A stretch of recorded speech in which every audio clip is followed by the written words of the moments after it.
नमस्कार सभी को। हेलो दोस्तों। आ, आपका स्वागत है जीएसके में, ज्ञानपीठ शिक्षा केंद्र में। और आज हम करने वाले हैं अकाउंटेंसी क्लास 12 चैप्टर 1। अब 3 बुक्स हैं, हम पहली बुक से स्टार्ट कर रहे हैं, जिसका पहला चैप्टर है फंडामेंटल्स ऑफ पार्टनरशिप भी कह सकते हो, या फिर इसे अकाउंटिंग फॉर पार्टनरशिप फर्म्स भी बोलते हैं। सो स्टार्ट करते हैं। तो सबसे पहली बात, पार्टनरशिप क्या होती है। अब आपने क्लास 11th में सिर्फ सोल प्रोप्राइटरशिप पढ़ा। सोल प्रोप्राइटरशिप क्या होता है? सोल प्रोप्राइटरशिप जहां पे एक अकेला बंदा बिजनेस चलाता है, टैक्सेशन वगैरह के लिए अलग। तो आपने जो अकाउंटिंग करी थी वो आपने सोल प्रोप्राइटर की करी थी। तो ये जो क्लास 12th है इसमें आप पहले पार्टनरशिप की अकाउंटिंग करोगे, उसके बाद आप कंपनी अकाउंट्स देखोगे, और उसके बाद रेशियो एनालिसिस और ये वो। तो चलिए शुरू करते हैं। Accounting for partnership firms. तो सबसे पहले इसकी मीनिंग क्या होती है। Partnership is a business relationship between or among two or more persons to share profits and losses of the business। ठीक है, जब दो या दो से ज्यादा लोग आपस आकर कुछ बिजनेस स्टार्ट करते हैं, किस मोटिव से? प्रॉफिट मोटिव से। ये ध्यान रखना कि जब हम अकाउंटेंसी करते हैं और जब पार्टनरशिप की बात हो रही है तो प्रॉफिट मोटिव बहुत ज्यादा जरूरी है। वो प्रॉफिट के मोटिव से आए हैं बिजनेस में, अदरवाइज वो एक पार्टनरशिप में इंक्लूड नहीं होगी। अब बात करते हैं एग्रीमेंट की। एग्रीमेंट जो है वो रिटन भी हो सकता है, ओरली भी हो सकता है। अब समझो आप हो और आपके दोस्त हो, या मैं हूं और मेरा दोस्त है। हम कल को अगर बिजनेस स्टार्ट कर रहे हैं तो ऐसा भी हो सकता है हम रिटर्न में कुछ ना लें। हम आपस में बोल देते हैं कि हाँ ठीक है, 50,000 मैं लगा रहा हूँ, 40,000 तू लगा, थोड़ी ज्यादा मेहनत तुम कर लेना, थोड़ी कम मेहनत मैं कर लूंगा, और प्रॉफिट बराबर बराबर बांटेंगे। तो ये ओरली भी हो सकता है और रिटर्न भी हो सकता है। रिटर्न को, जब हम रिटर्न में एग्रीमेंट लिखते हैं, रिटर्न में जब एग्रीमेंट होता है तब उसको पार्टनरशिप डीड बोलते हैं। Partnership deed. From an accounting perspective partnership is a separate business entity from its partners. अब इस चीज को ध्यान से देखो। From an accounting perspective, accounting के नजरिए से जब हम अकाउंटिंग करते हैं तो बिजनेस हमारे लिए अलग है और पार्टनर्स हमारे लिए अलग चीज है पार्टनरशिप अकाउंट्स में। बट लीगली बात करें, लीगली तो दोनों अलग नहीं है, दोनों सेम है। ये दोनों सेम है, बट अकाउंटिंग पार्टनरशिप से दोनों अलग हैं। ठीक है, तो जब हम अकाउंटिंग करते हैं तो बिजनेस को हम अलग ट्रीट करते हैं और पार्टनर्स को हम अलग ट्रीट करते हैं। बट वहीं अगर कल को कोई बिजनेस में दिक्कत होती है तो बिजनेस बंद नहीं होगा, पार्टनर्स जेल जाएंगे और पार्टनर्स पेनल्टी भरेंगे। तो लीगल पॉइंट ऑफ व्यू से दोनों सेम होते हैं। अब बात करते हैं डेफिनेशन ऑफ पार्टनरशिप। तो पार्टनरशिप की डेफिनेशन कौन डिफाइन करता है? Section 4 of Indian partnership act 1932 में ये डेफिनेशन दी हुई है पार्टनरशिप की। Partnership is the relationship between, और partnership is the relation between persons who have agreed to share the profits of a business carried on by all or any of them acting for all।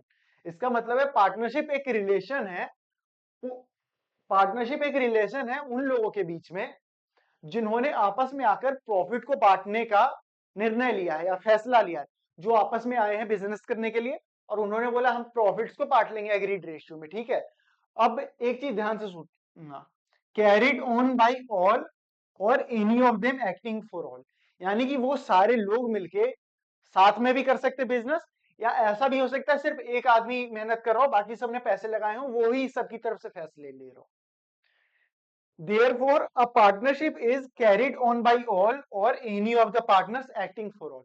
तो partnership कैसे हो सकता है? या तो सब मिलकर चला सकते हैं, या तो कोई एक बंदा भी काम कर सकता है और बाकी सब आराम कर सकते हैं, कोई दिक्कत नहीं है। वो अकेला बंदा बाकियों के बेसिस पे फैसले लेगा।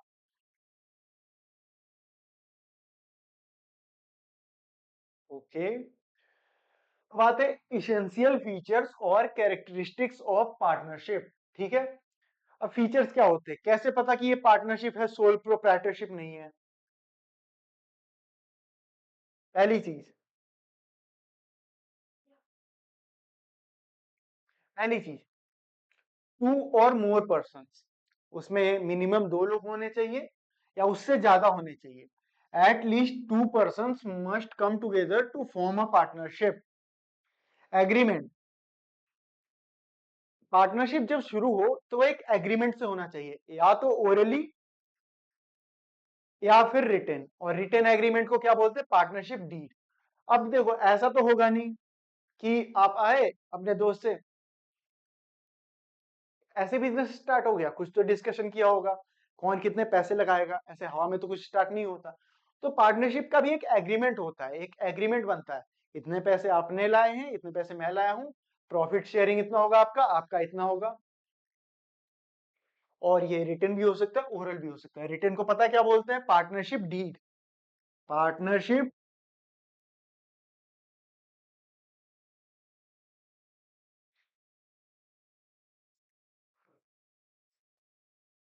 Partnership deed. और ओरल को कुछ नहीं बोलते, ओरल एग्रीमेंट बोल सकते हैं। प्रॉफिट शेयरिंग की बात करते हैं, तो जो पार्टनर्स आते हैं वो प्रॉफिट शेयर करने के लिए आते हैं, सिंपल सी चीज है। Mutual agency, each partner acts as an agent as well as a principal. यानी कि जब एक पार्टनरशिप है, उसमें कोई अकेला मालिक नहीं है, मालिक सिर्फ पार्टनर्स हैं। अब समझो 4 पार्टनर्स हैं, तो ऐसा नहीं है कि एक पार्टनर दूसरे के ऊपर हुक्म चलाएगा, ऐसा नहीं है। वो चार बराबर का हक रखते हैं, ठीक है। वो चारों एक दूसरे का काम करेंगे, वो चारों एक दूसरे के मालिक हैं। यही है mutual agency. Each partner acts as an agent, यानी कि जो उसका काम करता है, एज वेल एज प्रिंसिपल, मालिक। Therefore partners are agents as well as principal of the business. Business objective. अब बिजनेस का ऑब्जेक्टिव क्या है, बिजनेस जो है वो कुछ ऐसा काम करने को आया है, मींस बिजनेस जो है आपका, वो लॉफुल बिजनेस ही कर सकता है। अनलॉफुल बिजनेस को कानून अलाउ नहीं करता, लॉ हमारा अलाउ नहीं करता।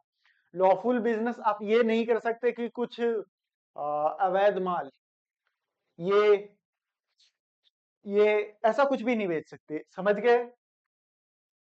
Unlimited liability, partners have unlimited liability, क्योंकि पार्टनर्स को और पार्टनरशिप को लीगल पॉइंट ऑफ व्यू से अलग नहीं देखा जाता।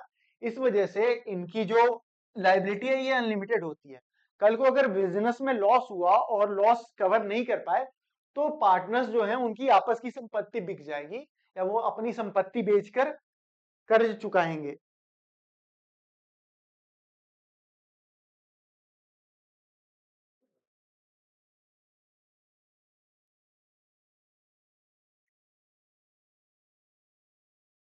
Rights of partner, okay. Rights of partner, partners के क्या अधिकार होते हैं। सबसे पहले, the right to participate in the management of business. अगर वो चाहे, मतलब ऐसा है, या तो आप सबने मिलके एक को मैनेजमेंट संभालने की वो दे दी है कि मैनेजमेंट भैया तुम ही देखो, हम नहीं देख रहे, सब अलग बात है। बट अगर वो फिर भी चाहे कि नहीं मुझे भी मैनेजमेंट में आना है, मुझे देखना है डिसीजन मेकिंग प्रोसेस क्या हो रहा है क्या नहीं, तो ये उसका हक है, ये उसका हक है, वो आ सकता है कभी भी। The right to be consulted about business matters. कल को बिजनेस में आग लग गई या कुछ भी हो गया, उससे कोई बात छुपानी नहीं है, कोई बड़ा डिसीजन लिया जा रहा है, कोई छोटा भी, अगर वो चाहता है तो उससे कंसल्टेशन लेना जरूरी है, उससे बातचीत करनी जरूरी है। The right to inspect, verify and obtain copies of books of account of the firm.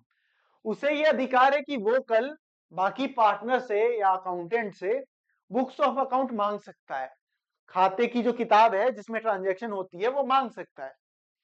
क्यों, क्योंकि वो पार्टनर है। The right to share profit and losses in the agreed ratio. Suppose कल को अगर रेशियो था 1 1 1 2, एक, 3 पार्टनर थे, मान लेते ए, बी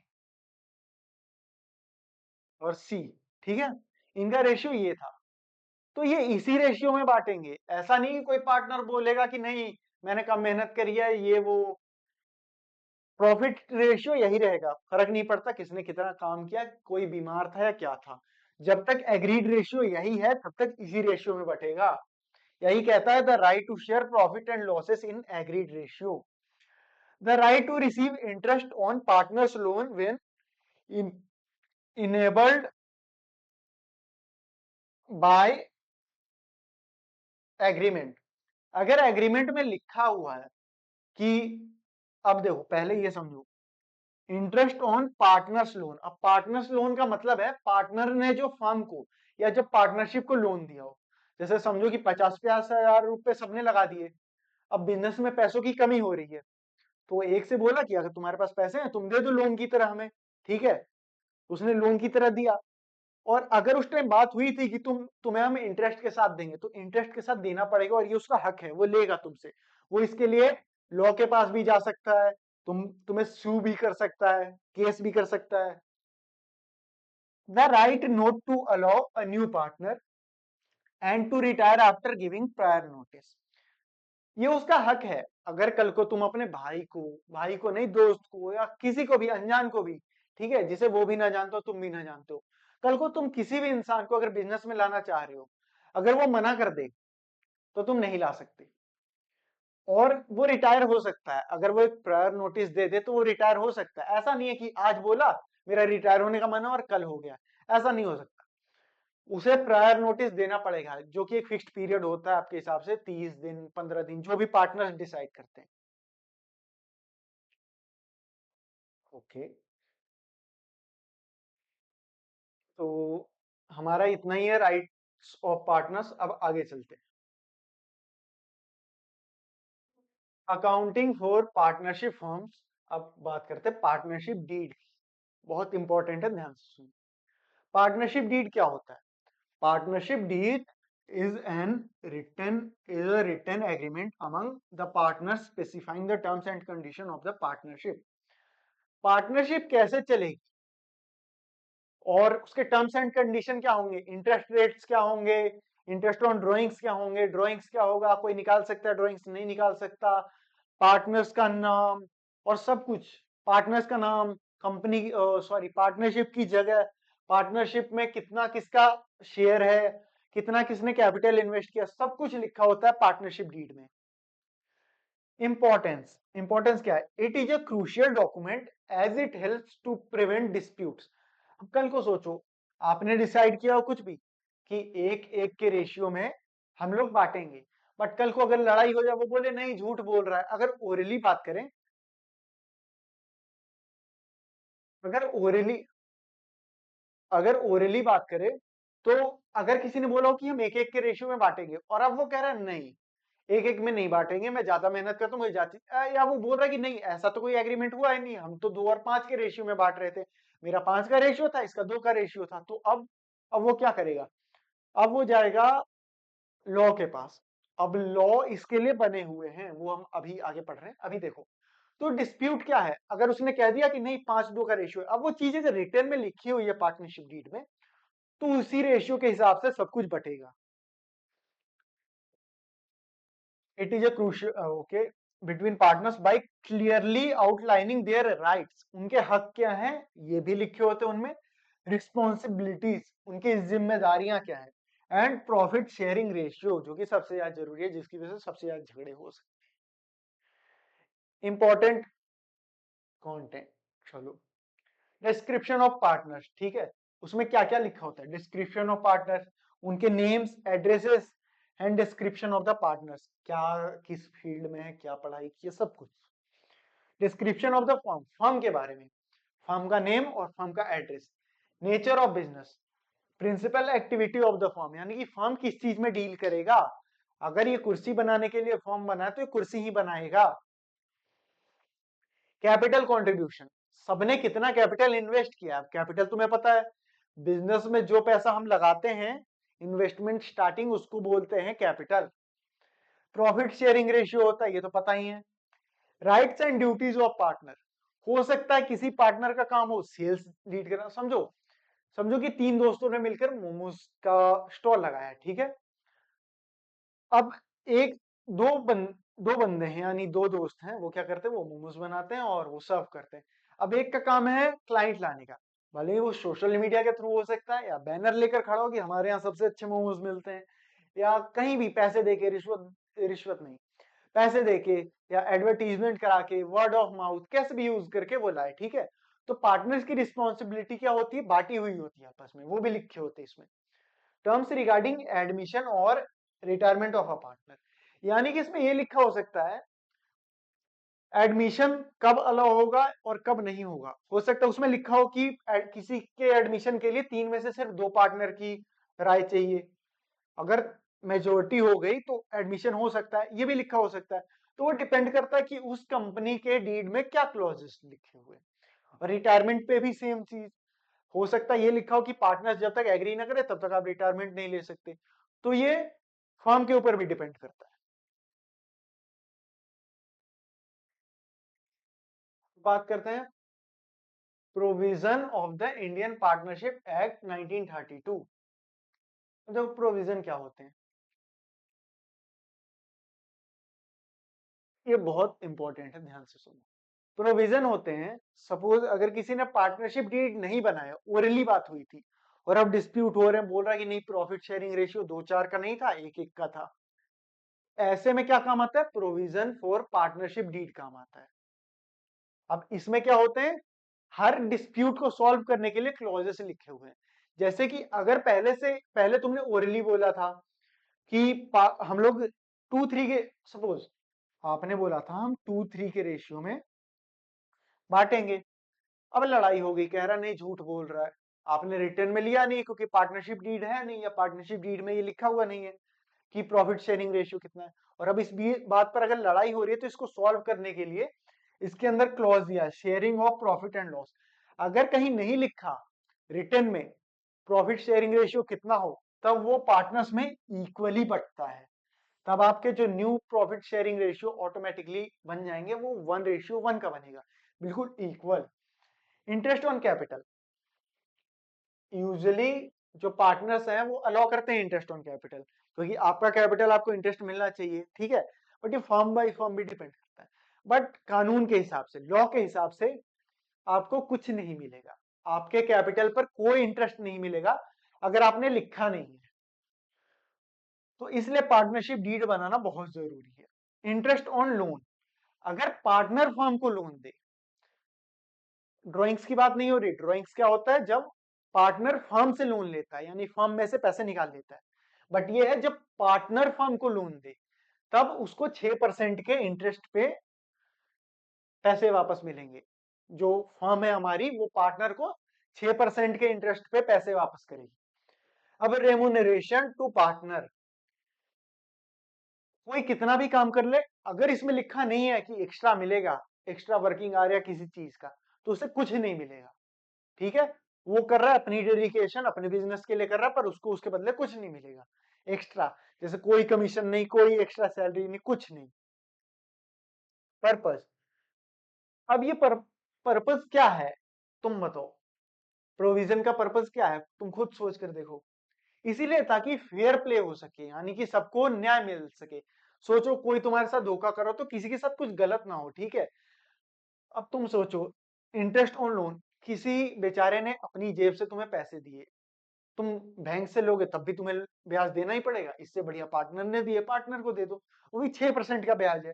तो किसी के साथ कुछ गलत ना हो। अब तुम समझो यहाँ पर प्रॉफिट एंड शेयरिंग रेशियो में हो सकता है कि कोई झूठ कह रहा हो कि नहीं 5:3 का रेशियो, इसलिए कानून किसी के साथ ना गलत हो, इसलिए बराबर रखती है। चलो अगले पे चलते हैं, इंपॉर्टेंस ऑफ पार्टनरशिप डीड। तुम्हें भी पता भैया कितना जरूरी है इंपॉर्टेंस इसकी, इंपॉर्टेंस कितनी है तुम्हें भी पता है। Define relationship, it is an important legal document that defines the relationship between partners as well as their roles, duties, rights and obligation, ठीक है। ये पार्टनर्स के बीच का रिलेशन बताता है कि किसको क्या काम करना है, उनके राइट्स बताता है, उनके हक क्या है, प्रॉफिट शेयरिंग रेशियो पता है, उनके ड्यूटीज बताता है और उनके ऑब्लिगेशन। ऑब्लिगेशन तुम्हें पता है, जैसे तुम्हें कोई काम सौंपा जाए तो तुम्हें वो करना है, ये होता है आपका ऑब्लिगेशन कि आपका दायित्व क्या है, आपका काम क्या है। प्रिवेंट डिस्प्यूट्स, अगर रिटन डॉक्यूमेंट होगा डिस्प्यूट होगा ही नहीं, कानून के पास जाना है, ये लो पहले ही रिटन डॉक्यूमेंट पड़ा है, कुछ नहीं करना। प्रोवाइड्स क्लैरिटी, अब कल को ऐसा ना हो कि डिस्प्यूट हो, ऐसा भी हो सकता है इंसान भूल जाते हैं, नहीं नहीं 2-2 का रेशियो नहीं था, 2-3 का था। तो रिटन डॉक्यूमेंट इसीलिए होता है कि आप रिटन डॉक्यूमेंट दिखाओ और डिस्प्यूट वहीं खत्म, कोई भी कंफ्यूजन नहीं, clarity. Written agreement without a partnership deed provision of the Indian, अब देखो रिटन एग्रीमेंट है, ये बहुत अच्छी बात है, क्यों? सोचो अगर ये डॉक्यूमेंट नहीं है, समझो एक पार्टनर है निशांत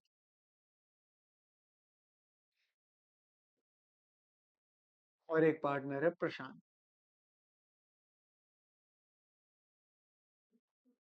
तो समझो इनका रेशियो था 3:2। अब निशांत लड़ाई करते हुए चला, नहीं निशांत नहीं जाएगा, निशांत के पास जाता, प्रशांत लड़ाई करते हुए चला गया, नहीं इक्वल था, या बोलने लगे कि नहीं हमारा रेशियो 3:2 था। अब अगर रिटर्न एग्रीमेंट नहीं है, समझो एक्चुअल में क्या है, ये है, बट प्रशांत का डिस्प्यूट लेकर गया कि मेरा रेशियो 3 था उसका 2 था। अगर मेरे पास रिटर्न एग्रीमेंट नहीं है तो कानून क्या करेगी, दोनों का दोनों का रेशियो 1:1 कर देगी, ठीक है। अब तुम्हें सुनने में लग रहा होगा कि अच्छा हुआ, तुम देखो कि निशांत का जो शेयर है वो घट गया प्रॉफिट में और प्रशांत का बढ़ गया, ठीक है, बिना कुछ किए, बिना कैपिटल कंट्रीब्यूशन, बिना किसी चीज के। तो जरूरी नहीं कि ये जो फैसला है वो सबके फेवर में हो, प्रशांत के फेवर में फैसला गया पर निशांत का देखो, निशांत का घाटा हुआ है, लॉस हुआ है, ठीक है। तो इसलिए इसकी इंपॉर्टेंस बहुत ज्यादा है, ये बनाना बहुत ज्यादा जरूरी है।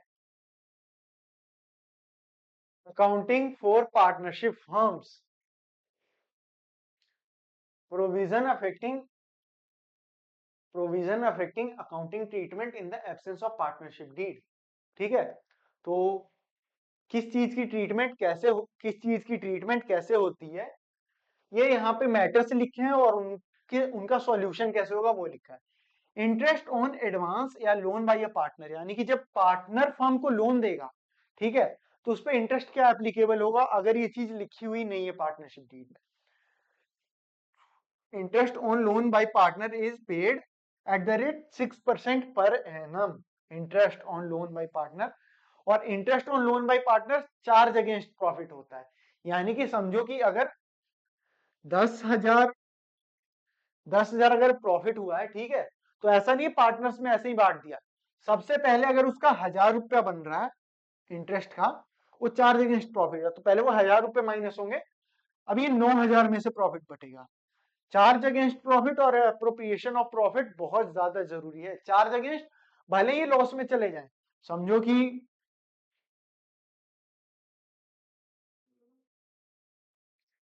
खुल गया,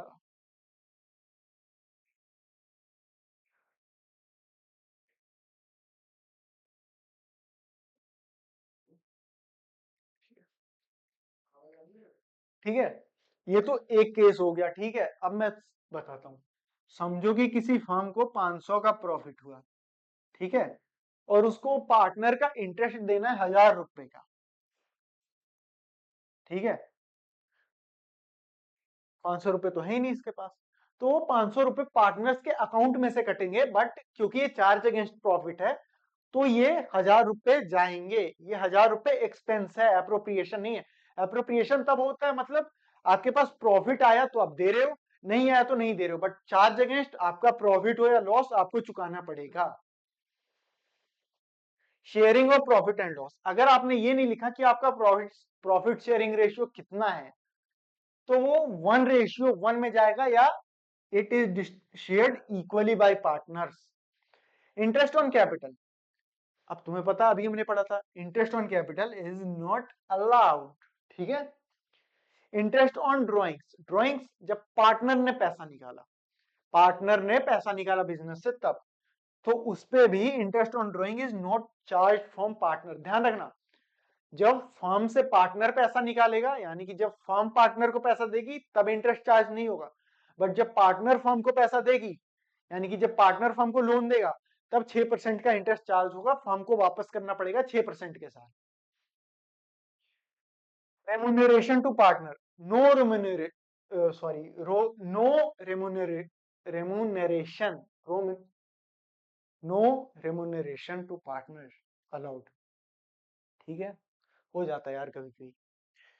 एडमिशन ऑफ अ पार्टनर, कोई भी पार्टनर नहीं आ सकता जब तक, अगर नहीं लिखा स्पेसिफिकली कि 2 पार्टनर की चाहिए, 3 पार्टनर की चाहिए, तो जब तक सारे पार्टनर एग्री ना करें, अगर एक ने भी ऑब्जेक्टिफाई कर दिया, अगर 10 पार्टनर है, एक ने भी मना कर दिया, नया पार्टनर एडमिट नहीं होगा।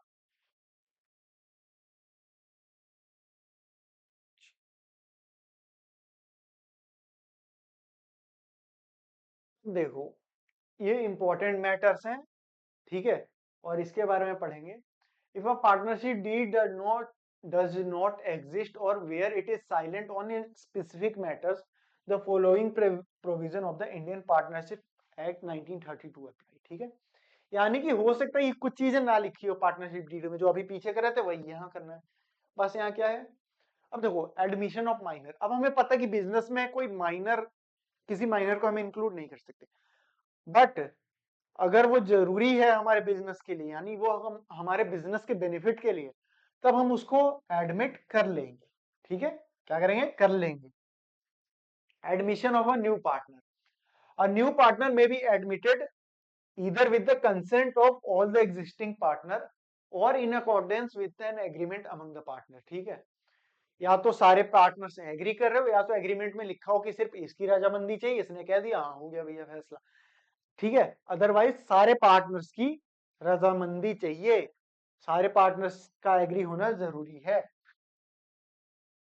म्यूचुअल एजेंसी पढ़ा था, each partner act as agent as well as principal to each other. ठीक है, डिसोल्यूशन ऑफ पार्टनरशिप, अगर सारे पार्टनर्स मान जाते हैं कि हाँ फॉर्म बंद करते हैं, ठीक है, डिसोल्यूशन होता है हाँ कि हाँ फॉर्म बंद। ठीक है, अगर सारे पार्टनर्स कहते हैं फॉर्म बंद करते हैं तो फॉर्म बंद, वरना तो फिर हम ये मान के चलते कि बिजनेस तो हमेशा ही चलेगा। अब वो ऐसा होता है कि या तो पार्टनर सारे मर जाए तभी बिजनेस बंद हो सकता है, या तो सिर्फ एक बचे तब वो पार्टनरशिप रहा ही नहीं, अपने आप खत्म हो गया। ये भी हो गया। अब पर्पस क्या है उसका, पर्पस क्या होता है इसका, maintain fairness and prevent dispute in the absence of written agreement, यानी कोई लड़ाई झगड़ा ना हो, एक ही फैसला सबके लिए है, वही होगा।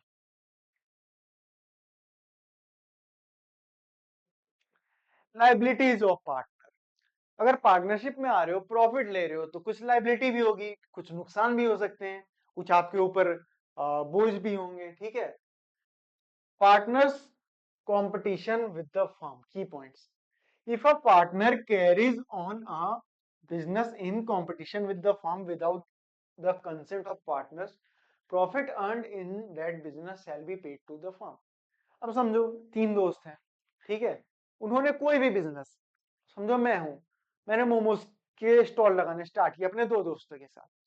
अब उसमें से मेरा एक दोस्त क्या करता है, उसने भी एक साइड में स्टॉल लगा लिया बिना मुझे बताया, बिना मेरी कंसेंट किया, बिना हमारा जो दूसरा पार्टनर है उसकी कंसेंट के, तो वो उससे जो कुछ भी कमाएगा वो उसे हमारे बिजनेस में पे करना पड़ेगा, उसके पास नहीं जाएगा, जो कुछ भी कमाएगा हमारे बिजनेस में पे करना पड़ेगा। Partner profit from the firms use, अब समझो कि किसी की एलईडी की दुकान है, 2 दोस्तों ने एलईडी शॉप स्टार्ट की है, ठीक है, अब किसी को 2 दिन के लिए ही चाहिए, ठीक है, अब वो सोचता है मैं हूं और समझो मेरा भाई है,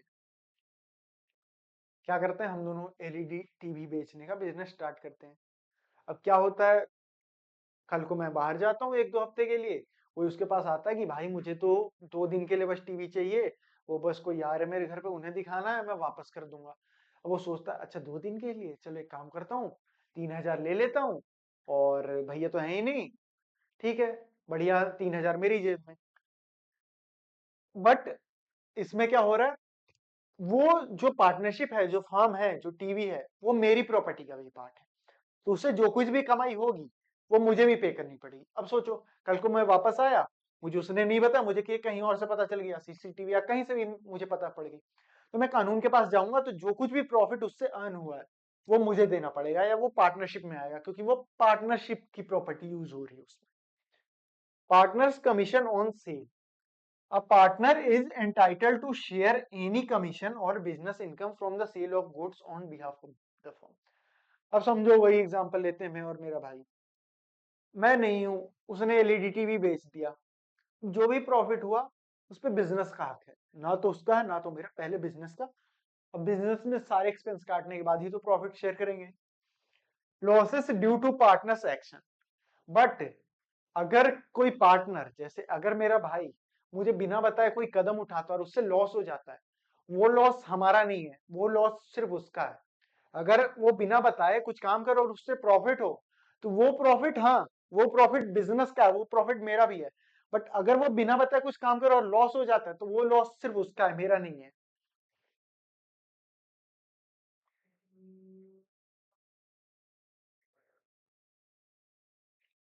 चलो इसके कुछ क्वेश्चंस करते हैं। अमर, ललित एंड चारू, ठीक है, Amar, Lalit and Charu are partnership in, sorry, Amar, Lalit and Charu are partners in a firm and they do not have a partnership deed. उनके पास क्या नहीं है? पार्टनरशिप डीड नहीं है, रिटन एग्रीमेंट नहीं है। तो ये इशू उठे हैं, ठीक है। तो ये सॉल्व कैसे होंगे, इनके ऊपर क्या फैसला आएगा, अब ये हम सॉल्व करेंगे।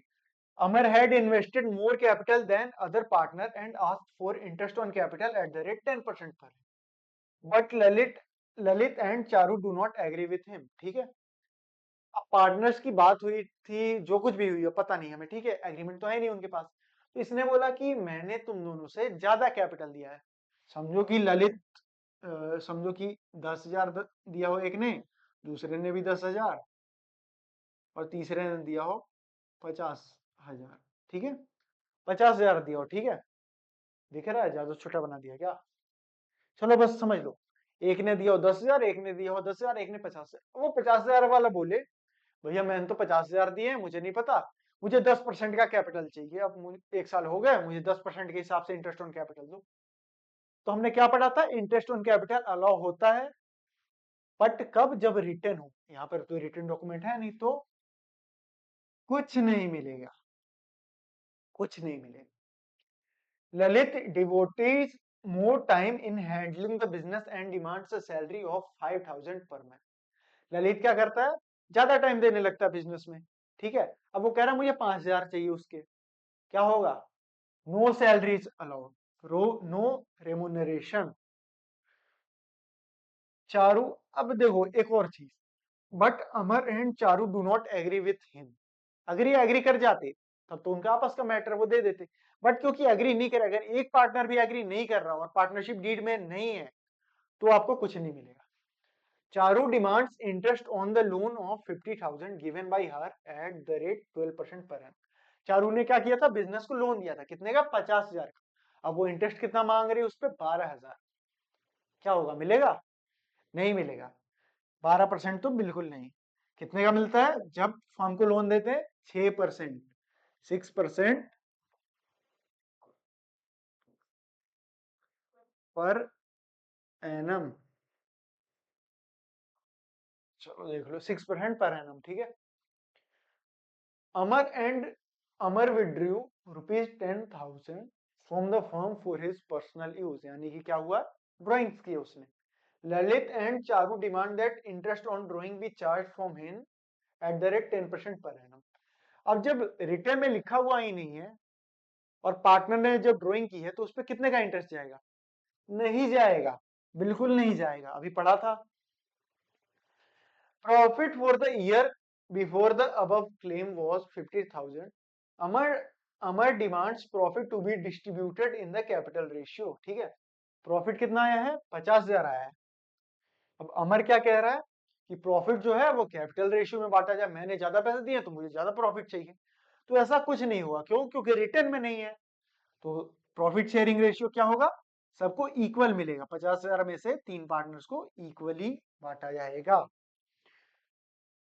Lalit wants to introduce his son Inder as partner. Charu objects to his proposal. Lalit क्या कहते हैं? ललित भाई साहब कहते हैं, हाँ मेरा बच्चा 18 का हो गया, नहीं भी हुआ, मैं अपने बच्चे को हमारे बिजनेस के फायदे के लिए एडमिट करना चाहता हूँ। बट चारू जी जो है वो मना कर देती है कि नहीं, हम एडमिट नहीं करेंगे। तो ऐसे में क्या होगा? नो एडमिशन, ठीक है। क्वेश्चन तो हमने पहले ही सॉल्व कर दिया। चलो, तो ये थी हमारी आज की क्लास। और अगली क्लास में हम आगे के करेंगे, इसको टोटल हम 3 पार्ट्स में खत्म करेंगे। ये आज पहला पार्ट, ये फंडामेंटल्स खत्म हो गया। अगले में हम कुछ न्यूमेरिकल्स करेंगे, इंटरेस्ट ऑन ड्राइंग्स कैसे फाइंड आउट करते हो, सब कुछ। ठीक है, चलो तब तक अगली क्लास में मिलते हैं। नमस्कार।